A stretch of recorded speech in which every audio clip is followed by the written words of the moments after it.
Kevin Durant returning from injury, making his home debut for the Suns as they host the Timberwolves. And there was rust to be kicked off. Bear in mind, he's played only 7 games this calendar year, and he had a lot of misses early. 5 of 18 from the floor for KD, and he was feeling the frustration. But listen to the quick pep talk he got on the floor from his head coach, Monty Williams. Listen to this. Shaking your head part of it. Greatness don't shake his head. You feel me? I don't know if he did, but I feel him. I feel you, Coach. Greatness don't shake its head. I love it. Look at Durant now. He starts to get it going in a game against a Timberwolves team that has been playing really well, and all these games mean so much for the seeding in the West right now. Fourth quarter tied at 84. KD finally starts to cook. Knocks down the 3. He would score 16. Suns by 3. But here comes Minnesota. Fourth quarter, T-Wolves down 8, but Karl Anthony Towns is back for about a week now. Knocks down that 3. He scored 25. Just over a minute later, Timberwolves trying to chip away. Anthony Edwards, so good.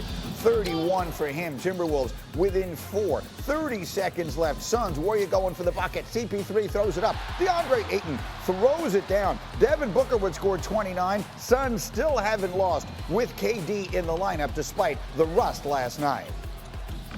I miss playing, miss being with the guys. It's a good win for us, and we needed this one. It's hard for me to get sleep today. It was hard for me to stop thinking about the game, and sometimes you can want it too bad, and you come out there and play like, you start rushing, start being uncharacteristic. So I'm glad I'm back. All right, so KD shot a season worst 28% from the floor last night, but he improved as the game went on. 4 for 10 in the second half, 13 points after just going 1 for 8 in the first half. But maybe the most important number, the Suns have not lost, despite the small sample size, 4-0 with KD in the lineup. And so I mentioned the win man is here, but VC, I'll start with you. What did you see from Kevin Durant last night, and what does it mean for this team going forward?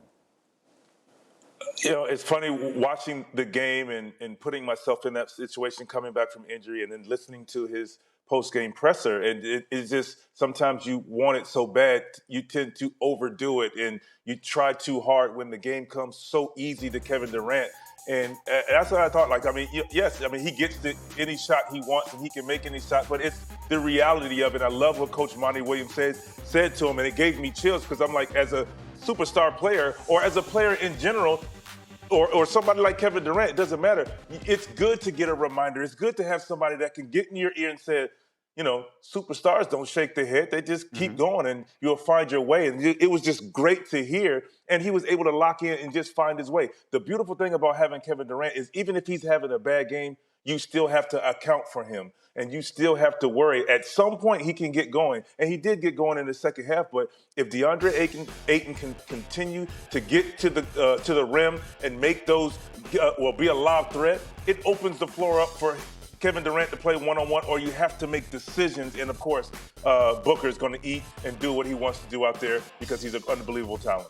That's exactly right. KD, who's known by the letters, changes the alphabet. His C game is pretty much everybody else's A game. And so they are 4-0 with him on the floor. What does it all mean? As we look at a crazy, jumbled Western Conference picture right now that gets sorted out over the next week and a half, where does Phoenix fit in now with Durant? The calendar says March, but the playoffs have already started in the Western Conference. This is a playoff game. The Timberwolves were in position to potentially catch the Suns for the number 4 seed if they won this game. So Phoenix getting this win, obviously great. Durant gets some jitters out, gets back, gets a little rhythm. But they can't afford even rhythm games. They have to keep winning. And for them, the difference between being the 4 seed and being the 5 seed, potentially having to start on the road, huge difference. They'll be much better off if they can be the 4. They like the way they slot in against Denver. Yeah. They get to play Denver twice at home between now and the start of the playoffs. Those are like pre-playoff games. So a huge victory beyond just the Kevin Durant performance last night. So look, what you're talking about is a deep playoff run. You're talking about the possibility of winning a championship. Vince Carter, I will ask you the question I was asking everybody yesterday.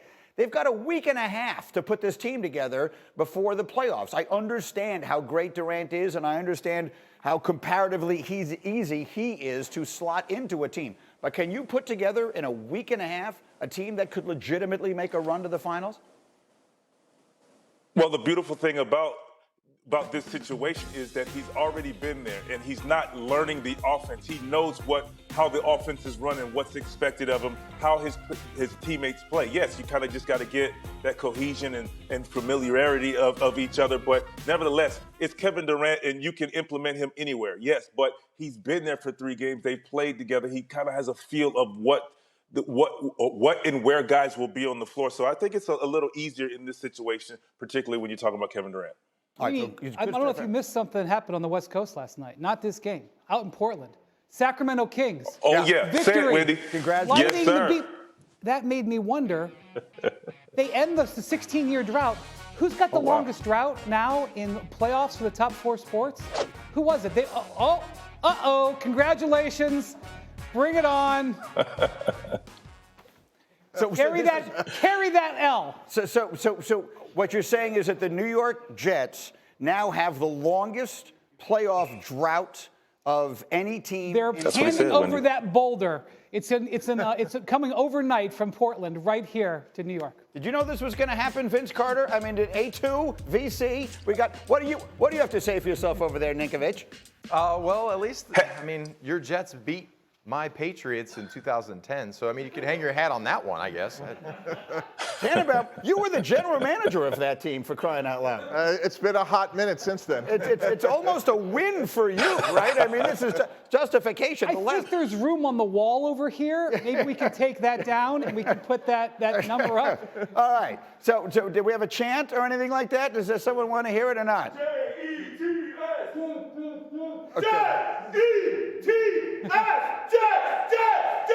Back in business, get up and we roll along. The Lakers and Bulls in Chicago. Brian Windhorst and JWill has made his way over here as these teams matched up again. Big night for the Lakers last night. LeBron back in the starting lineup. I mean, look, in the first 5 minutes of the game, the Lakers came out with great energy. LeBron got people involved, and Austin Reeves just played his tail off. You love the intensity that AD had in this game with 20 shots as opposed to the last game with 8. That's exactly right. There's no place like home for AD, the Chicago kid. 38 points and 10 rebounds. First possession of the third quarter, LeBron gets it going offensively. I mean, look, he just took advantage over the right. And he had 2 shots with that same play.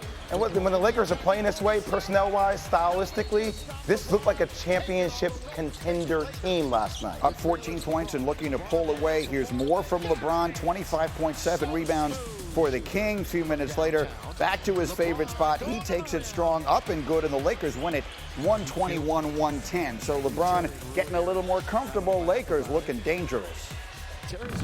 Every road trip is huge, but because of our season, the way things have gone, this is the biggest road trip for us at this moment. So they came into our building on Sunday and took advantage of us, and we wanted to try to get some get back, and we were able to do that. Obviously, I want to continue to build up my stamina. Physically, I feel pretty good. I'm still getting a little my quick twitch, my bounce back. So that'll take a couple more games. So I think by the end of the road trip, I should be pretty good. I was pretty good last night, and so look, they got the 4 games left on the trip. 3 of them are quote-unquote on the road. The other is against the Clippers, so it's actually in their own building. The Lakers 8th in the West, as you see there. The whole thing is so jumbled up. It's insane, and I'm thinking back, to the hard time everybody gave LeBron when he freaked out about the non-call that he didn't get against Boston in that Saturday night game that we had. Well, look how much every game is going to wind up mattering, Wendy, for this Laker team, because literally in this last week and a half, anything is possible. Okay, let's have some real talk here. We are sometimes guilty of talking about the Lakers just to talk about the Lakers. This team, since the trades in February, is the #1 defensive team in the league. Okay? Yeah. Look at those highlights, the way LeBron played last night. Anthony Davis, 38 points. They were playing 2 days ago, they were in 10th. Yesterday, they're in 9th. Today, they're in 8th.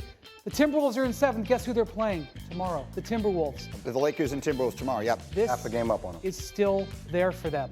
Never before in my career have I ever been sitting here telling you about a team sitting in 8th place on March 30th and having a discussion about them having real traction here.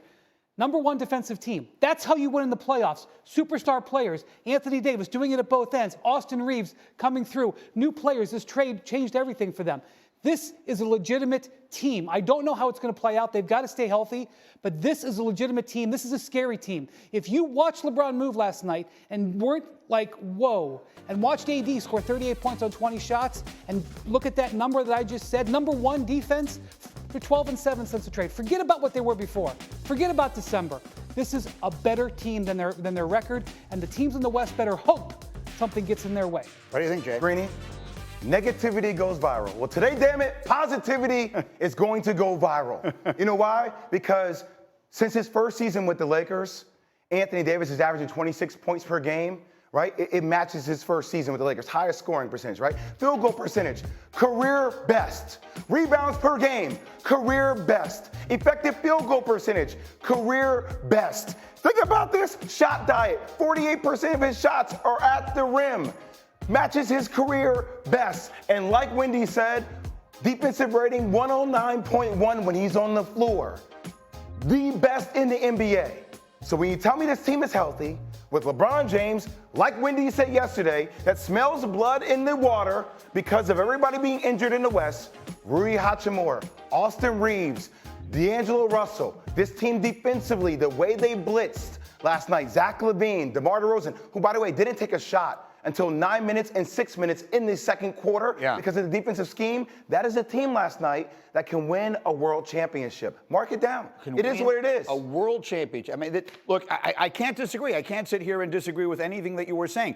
And to the point that Wendy made, we frequently overestimate the Lakers because they're the Lakers. Right now, maybe they're being underestimated because of the record. This is a completely different team. I'm not willing to say they're a championship team yet, but it's the way they're playing paired with the relative uncertainty of the Western Conference. Yeah, well, Could they beat the Denver Nuggets playing that way last night? If they play it to their level, they can win the Western Conference. Okay. So they got to stay healthy. So if you can win the Western Conference, you have a legit shot at having a chance and of winning the world championship. Again, let me just pair that with the three best teams in the league are in the East. You only got to beat one of them if you win the West. There you go. Right. So there have been years where LeBron has had it stacked against him. It is actually, despite all this, stacked in their favor. So in consecutive sentences, you just said you're not willing to say they're a championship contender, but you're willing to say they're a championship I know. I'm willing to say. So you're saying just come. I'm willing to say. Come over here with me. Just say. I'm willing to say a team in seventh place has a shot. Yes. That is not something I've ever said. They're not a seventh team. You don't even have to. They're not in seventh place. They're in There you eighth. go. But maybe Whatever. tomorrow they'll be in seventh. Well, in the meantime, by the way, they're having fun. Look what they were doing last night. So we remember these two teams just played each other last week. And Pat Bev, you're too small. LeBron, right? He gave him that, that's something else. You know who had LeBron's back last night, JWill? AR. Austin Reeves, too small. Pat Beverly. Reeves, think about the first 4 or 5 possessions. Austin Reeves gets a drive and attack to the rim. He knocks down a 3-point shot. He gets an and one in transition and yells out, and one! Yeah. That's the kind of energy that AR brings to the team. Thank you for watching ESPN on YouTube. For live streaming sports and premium content, subscribe to ESPN+.